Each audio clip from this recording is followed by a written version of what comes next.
A little off-road paradise right here, checking out the Vintage Electric Scrambler. And this thing, it's very much like their early bikes. It's high-powered, 750 watt nominal, up to 3,000 watt peak if you unlock it with like the speed mode. Upgraded battery, 52 volts, 13.7 amp hours, just huge, very capable. And now with that inverted suspension fork, that was an option on some of their other models. Now it just comes stock if you get the Scrambler. And you do pay for it. I mean, this is $6,995. It started at as a limited run, like 50 pieces, but it's been very popular, so they've kind of extended it. And I love that it's just so stylized, like the 70s. You've got this number plate up here, so you can put like your number 13 or whatever right there. It's got integrated lights. That light is actually really cool. You have to turn it on and off separately. I might show that here. Hey guys, so we're in the factory store right now, and you can see that they've done some really cool custom stuff. This is like a motorcycle-inspired electric bike with a tracker, and they auction one of these off each year to raise money for the police, which I think is really cool. A lot of neat posters and photographs. This is where you could come if you wanted to test ride one and just see it in person, look at all the amazing colors and stuff. But I have the lights off because I wanted to show you how the lights work on the Scrambler. So you can see that the rear light is on by default. Those 3 LEDs really don't take up a lot of power. And I like the way they're positioned, because if you do get the rear rack, depending on how low you mount the saddle, that's not going to be blocked. And then that front light, I thought it was automatic or something, but there's actually a button right in there. You just press the button, and then there you go. You can see the beam. There's low mode, and then there's strobe mode too. So that's really cool if you're someone who wants to really be noticed out on maybe the side of the road, if you're using this to commute to and from work. I think it's pretty phenomenal. I'm going to turn it back to regular mode. There we go, and you can see the button. It's green right there. So it takes a little bit of, you might want to angle the bars out a little bit. Careful with your fingers. Again, really nice to have those leather pads just to protect the frame. Yeah, beautiful, really bright light. And now I'm going to power it down. You can just keep an eye on those lights. There we go, and it's off. Just a super strong build. When you look at this, it's got a dual crown, so it connects above and below the headset. Just really stiff versus all of the tension being kind of down here. It also reduces the unsprung weight, because all you've got is that stanchion sticking out, and a 20 millimeter axle. It's clamped on with 4 bolts, 2 on each side.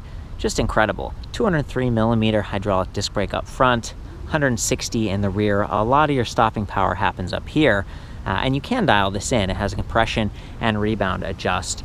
There's no lockout. You might get a little bit of dive if you're braking hard.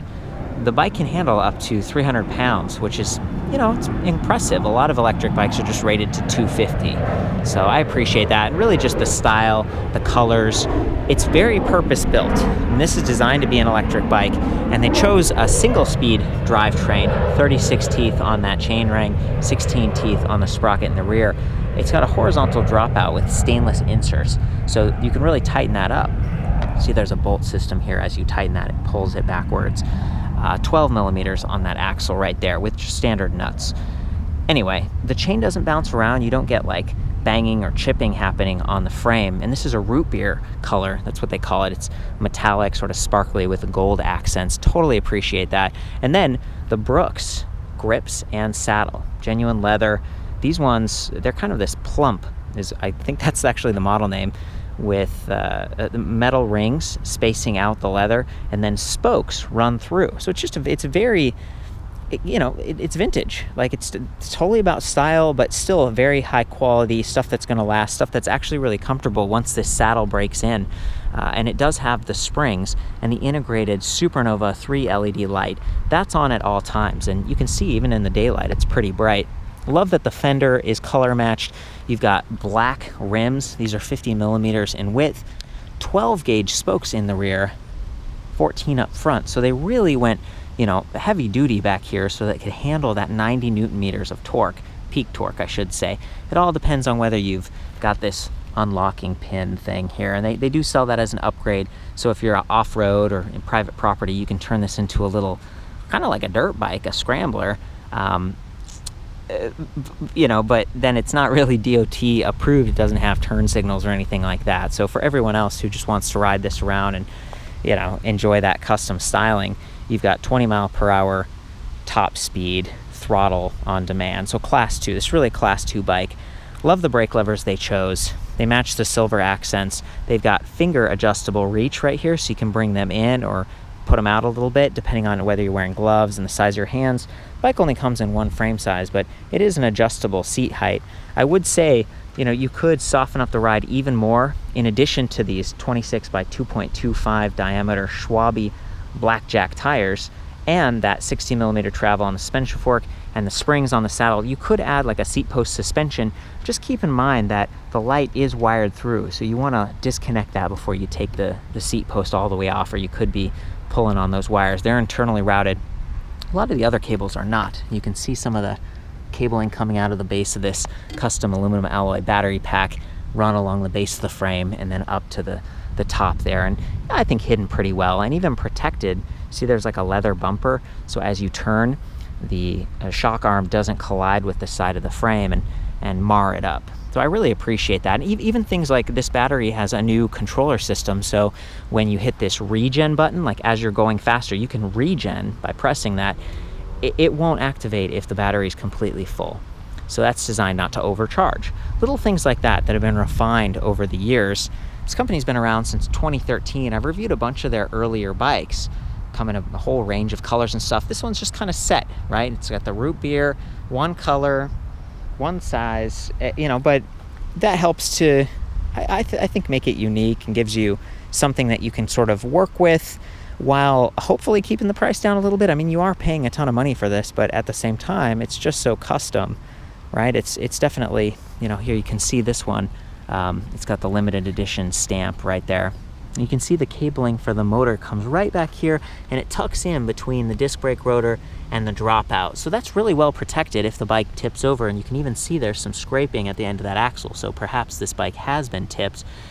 You really don't want to bend or break that power cable to the motor. You end up having to buy a whole new rear wheel. These are custom hand spoked. There's a lot of, it's like a high touch machine right here, but there is a little bit more to do if you have to change a flat tire. Thankfully, these have active line K-guard to reduce punctures, but you can see that the zip ties right here would all have to be undone. The disconnect point is right there at the bottom bracket. This is not the kind of bike where you want to slam that into anything. And in fact, the chain ring is much lower than the bottom bracket, so I feel like it's fairly well protected. Also, I love that even though this uses a traditional key to turn the bike on and off, there's not like a secondary on-off switch, and the key can be taken out. So this bike is on right now, and because it is, this is sort of hot. So if I hit that, the motor would take off, and that's a safety thing. Just once you turn the bike on, really treat this thing with some respect. You can see there's a green, yellow, and red LED indicator. You don't really know how fast you're going. Again, up to 20 miles per hour stock, up to 36 miles per hour if you do the off-road mode. Again, 750 to 3,000 watts. This is a Crystal Light motor. Tends to be a little bit heavier. I think the battery pack might even be like 20 pounds or something, just with the casing and everything. Not designed to come off. You'd have to have a whole bunch of tools to get this off. It's not the kind of thing that you park and then take up to your office and charge. You can charge on the bike, and the charger is actually pretty nice. It's like 3 pounds versus 1.5 pounds is average, but it's 6 amp output, and it uses the magnetic energy bus charging standard. You can see in this case that the cap is missing. We left it back at the office. When you take that off and you put your charger in there, even though it's near the crank arms and even though someone could trip over it, it just pops right out. Like no problem, nothing gets bent. And I think this is IP67 rated, so even a little bit of dust and water gets in there, it's not really that big a deal. That's my understanding, at least. So anyway, that's something to keep an eye on. Just remembering that this is a heavier bike. It's really heavy. It's 80.7 pounds, but it's powerful. It's fast. That weight's relatively well distributed. I think the bike even tips forward a little bit, despite having this super large hub motor in the rear. These are known for being like bulletproof. Okay, they have magnets all around the perimeter of that hub casing, and then there's electromagnetic stators in the middle. And as electricity flows through, it just zips you right up to speed. And it's super quiet. They use a pure sine wave converter that it doesn't waste energy on kind of like this buzzing sound which can kind of be annoying too. It's just super silent. I think you'll see that in the ride tests. Gets you up to speed quickly, and then as you ease off, there is a little bit of cogging, so that's the drag of those magnets against the stators that are not active. Apparently, they've adjusted the software so it actually gives it a little bit of juice, or it's designed to, when the bike is on, have not so much drag. And it feels pretty efficient. But right now, even though the bike's on, if I, lift this back wheel, lift this back wheel and then spin it, see it, it comes to a stop more readily than you'd expect, certainly faster than that front wheel. So those are the minor things that I think about when I'm looking at a hub motor powered bike. I think, wow, it's tough, especially if it's gearless direct drive. It's quiet, it's smooth. It is going to require a little bit more speed. Like once you get up to speed, that's where the real efficiency and the power happens. If you're starting and you're trying to go up some super steep bank, well, it's just not going to work. And you can pedal to help it. They even have a pedal assist option, so you could pedal. But with a single speed, this is most comfortable at like 10, 15 miles per hour. It's not the kind of thing that you really want to start from zero or run out of battery. With that 6 amp charger, you can charge it in like 2 hours, and they estimate like 20 to maybe 45 miles per charge. It all depends on how you're riding the bike. Off-road stuff like this and climbing hills, of course, you're gonna wear the battery down quicker. But I love that it's a variable speed throttle, so you can really be gentle with this and just ease into it, get out there, have some fun. It's just so custom. It's nice to have so many choices these days with electric bikes, and I view this almost as like a work of art, something that you could take out, and it's very capable. It's quiet, it's solid, 2-year comprehensive warranty on this thing. It's nostalgic. You're paying respects to like the old Scrambler bikes where they take a road motorcycle, put some knobby tires on a suspension, and then you could take it on the trails.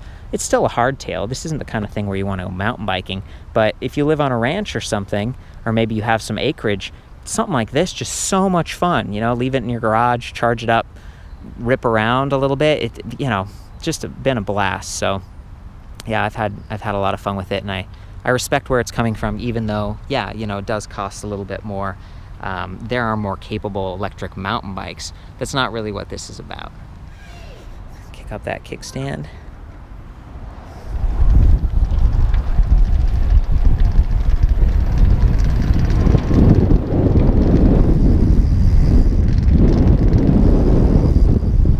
Very nice. Well, I think once you're up to like 10 miles per hour, that feels pretty comfortable. I'm in a kind of a squat position here.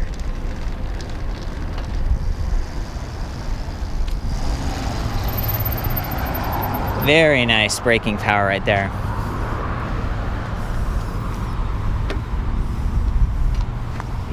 Okay guys, I'm on a private closed road here. I'm gonna go 36 miles per hour. This fender, really secure. It's just smooth and quiet, and I'm loving that front suspension too. It's just enough, along with these tires, to really feel great. And of course the springs up there in the saddle. So I wanted to put you here to listen, and then also I was able to use that regen button. I mean, it really stops you. It's like it goes, kind of ramps up. I might do some of that as well. So enjoy the ride.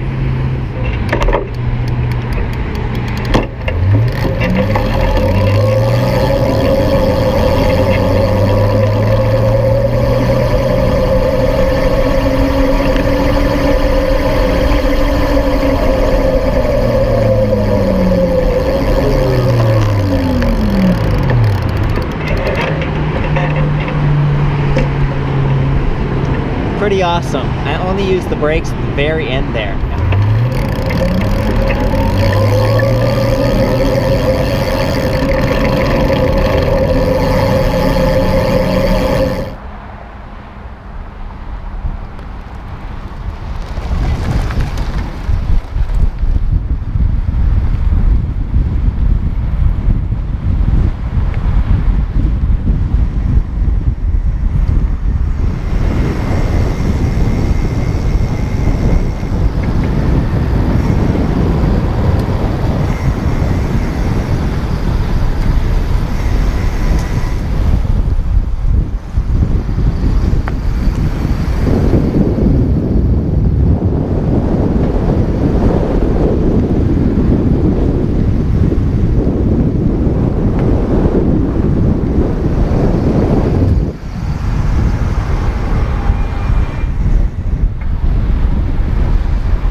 Nice. Awesome, man.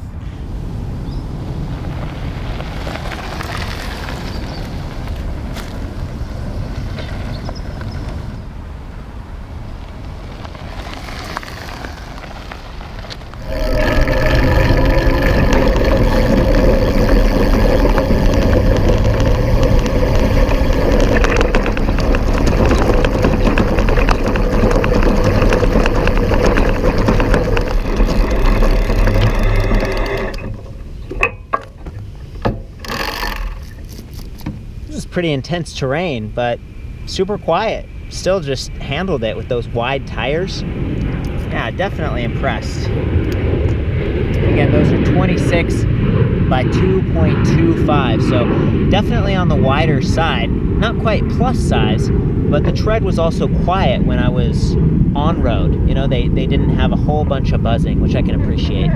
I just wanted to show you the suspension fork from this angle. Again, the inverted design puts a lot of strength up here, and then the dual crown, same thing. You should be able to see a little bit of travel happening. It's about 60 millimeters, which isn't super long, but you know, length doesn't matter so much when you're not taking huge hits, when it's just absorbing, kind of dampening. Again, this is a coil design versus air, so you don't have to worry about heat buildup and stiffening over time, and it's just a really quick response. So yeah, let's do it.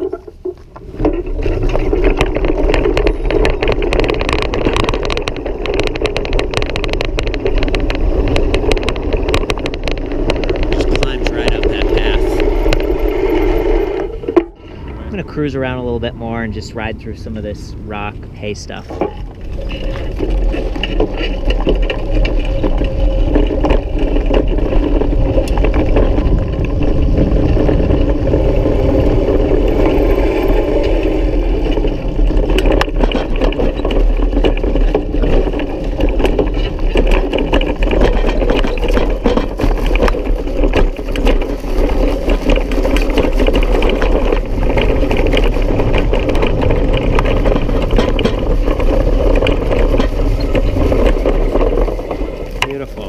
We're getting some hop, but it's still very quiet and just fun, just powering up everything around here.